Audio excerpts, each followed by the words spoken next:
Okay, we're back. Here again, it's been a while. It's probably been, I don't know, 3-4 months maybe since I've taken a picture or a movie of it. And I've got the fiberglass parts on it now. This is the Shelby front end, the headlight buckets, lower valance, and the top nose, and the support for where the lights go, the driving lights go. I've been working on some of the door gaps. I had to cut that back about here and spread it open and then re-weld it in. And I just got a little JB Weld Bondo on there. The side vents are installed. Just working on the fitment of that. Not much has gone on in the interior side of it. I've got a problem that I have to fix, is that the heater core, I tested it when I ran it with the heater core hooked up. I tested it with air and it was fine, but it's now leaking, so I'm going to have to replace that. In the back here, I got the Shelby end caps on both sides. I still have to fill this in. It's not like the other side. I had to. This was a Tony Branda part that needed a lot of work compared to that one over there. So, and I also had to change the taillight pockets configuration. The problem was the ones with the end caps I made, they didn't fit very well. So I had to get bigger ones, and I decided to just basically weld them into the rear tail panel. And I'm just in the process of just trying to clean up the area of the little Bondo. Not much, just it doesn't need much, and you're never going to see it, but I just wanted to clean it up. The other vent is on this side, and I'm working on the door gap. The door gap's fairly good. It's a little big, but it's fairly good. And I've been working on the door gaps on this side. This side is much better for the gap. I don't see that to be a problem at all. I still have to pull this in there, but that's going to be fine.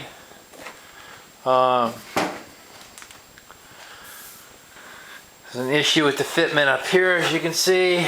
This is down probably 3/16 of an inch, and I don't know if I should just grind that down and then bring this down, or if I should fill this piece up. I'm really kind of debating which one I should do. This is down a little bit. This wouldn't be too bad, but I could bring this, I could cut that, zip cut it down, and then re-weld that to bring that more flush there. Other than that, it's not too bad on the edge. It's fairly good on the edges, but I'm gonna have to go in there and put some fiberglass behind this so I can sand that off.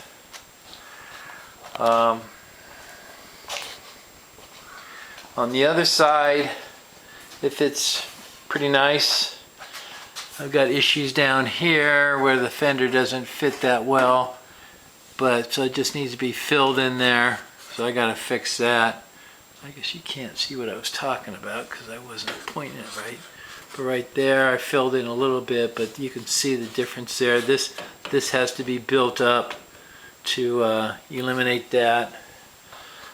I also got, because this car is now a big block, I have to replace those springs in there, so I have to take the fenders off and replace the springs for the heavy duty springs. I got those over here. Those are for the big block engine. So I got to replace the springs. Nothing's really changed in here other than the dust.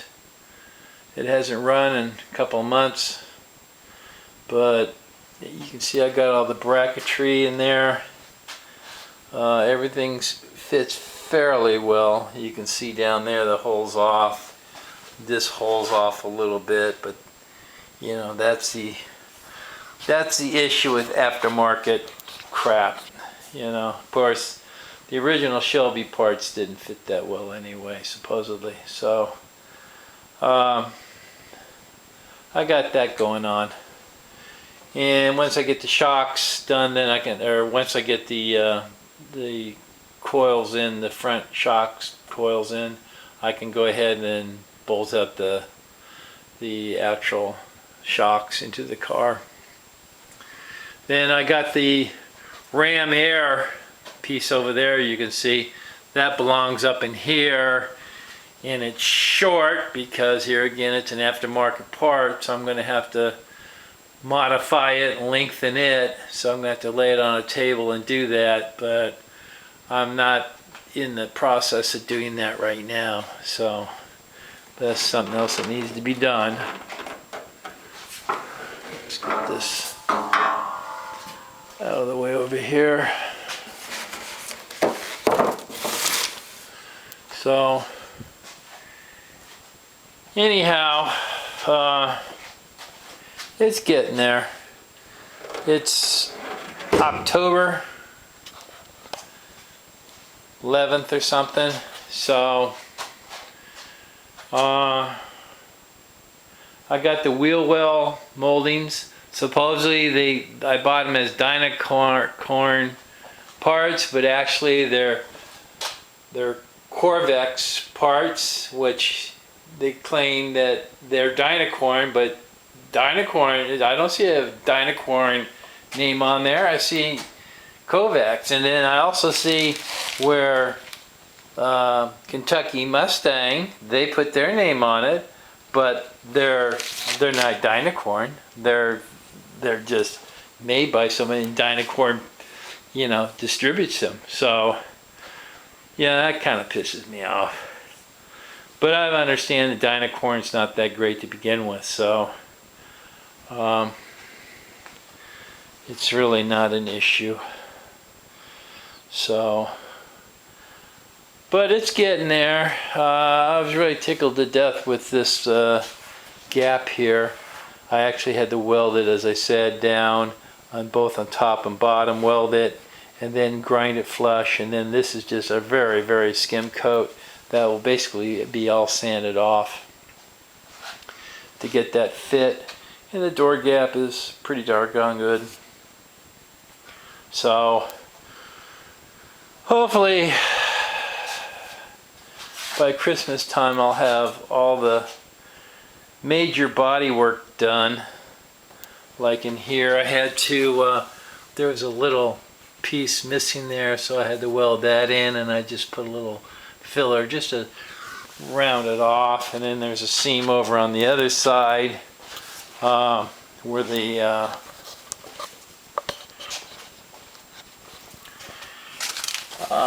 right here there was a hole right in here, a little patch on the side, and so this area is a little low, so I was just trying to fill it up, and this gap right here is not the greatest, so I've got to work on that. Other than that, I think the door gap's okay. I might mess with it a little up here to get that a little better. It's a little high on this. It's a little high here compared to here. And I don't know what I'm going to do with that yet.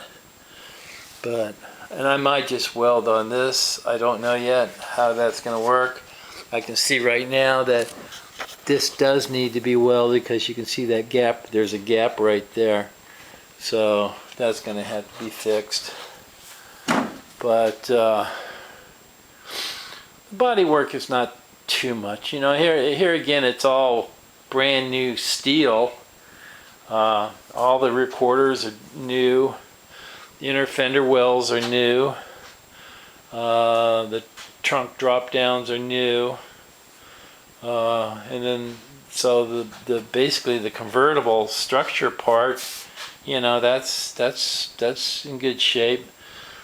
I only patched one part of the floor, so that's pretty much it. I put the exhaust system in it, so underneath the car it's essentially brand new.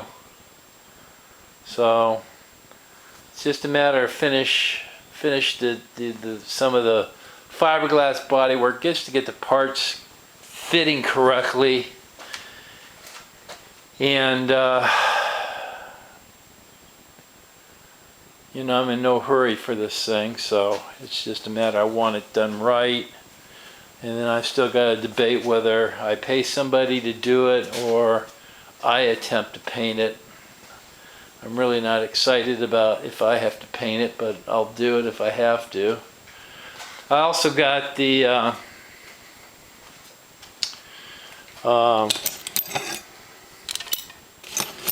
Shelby wheels. These are the Shelby wheels for it. They got center caps. I don't know where the center cap is for this one right now. But anyway, they're knockoffs. You know, they're Chinese jobs, I'm sure. And but they look close. Tony Brandy, you couldn't even. They don't even have. They can't get them. Apparently, their manufacturer is out of business. So.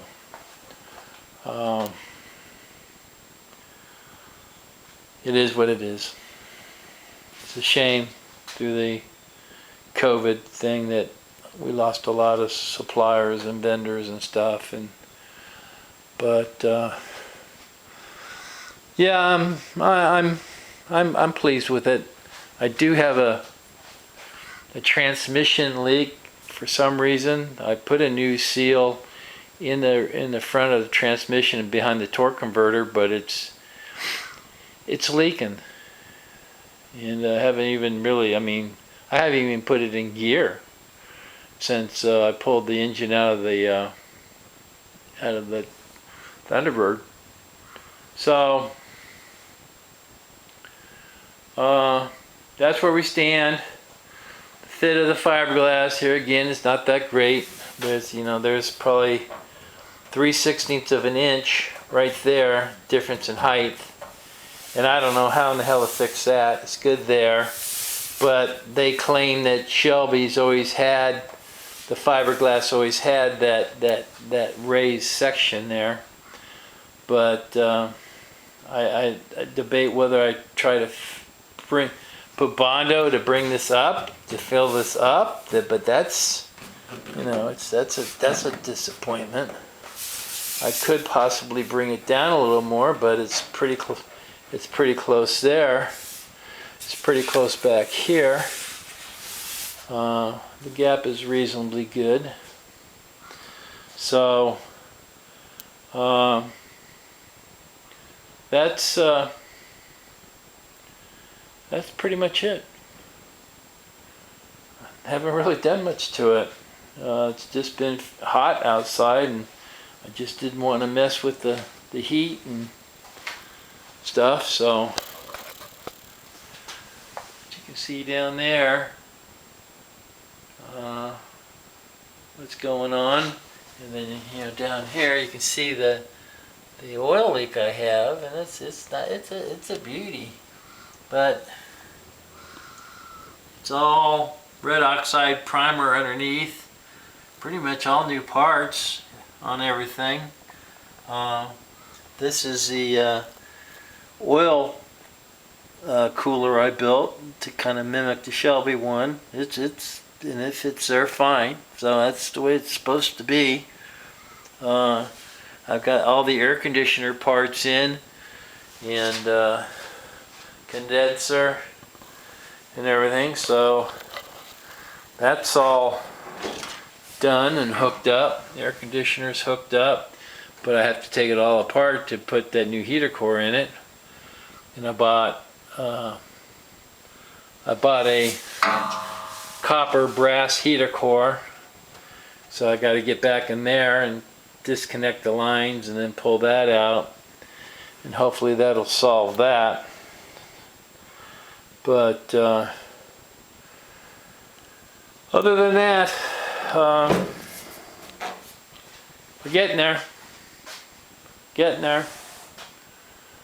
This Ram Air thing, here again, another wonderful fiberglass part. If you turn this around, you can see if I can show you. You can see how crooked that is. Let me get a straight edge on that. Let's see what I got here as a straight edge. Just use this.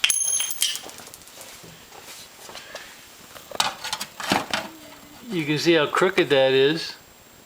And I got a new piece I'm going to put it on there, but I have to lengthen this. I have to bring this out up a little bit.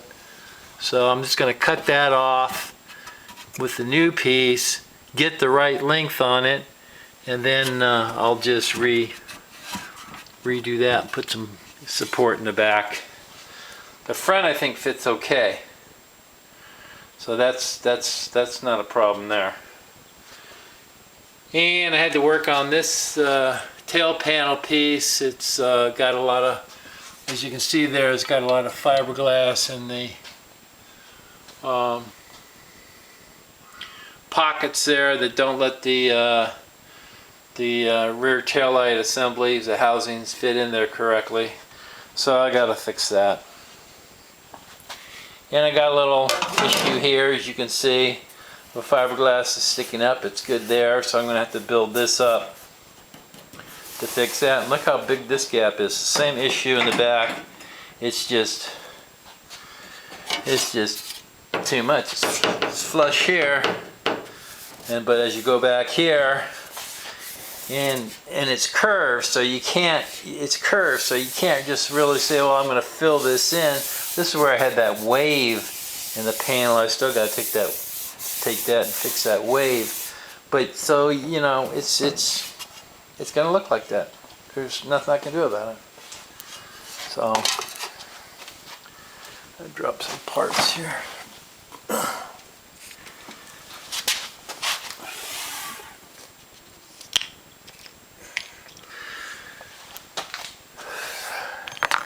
And in the back, as I said, I don't know if you can see down in there, but it's all been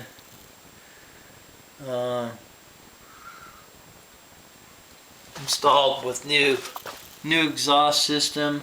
Put a transverse muffler system in it, and by doing that, unfortunately, I couldn't have the rear sway bar in it, so I had to take the rear sway bar out because the transverse muffler actually interferes with where the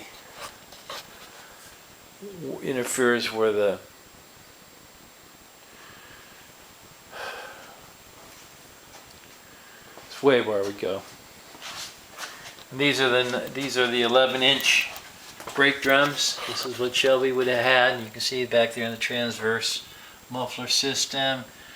New 9-inch rear in it, all new. So new leaf springs, new fuel lines, new. But hey, if you're gonna do it, it's gonna be a new car. You know, what would it cost to have this done at a factory? You know, it's so that's pretty much it. So this is the end of part 13. It's October 12th, 2022.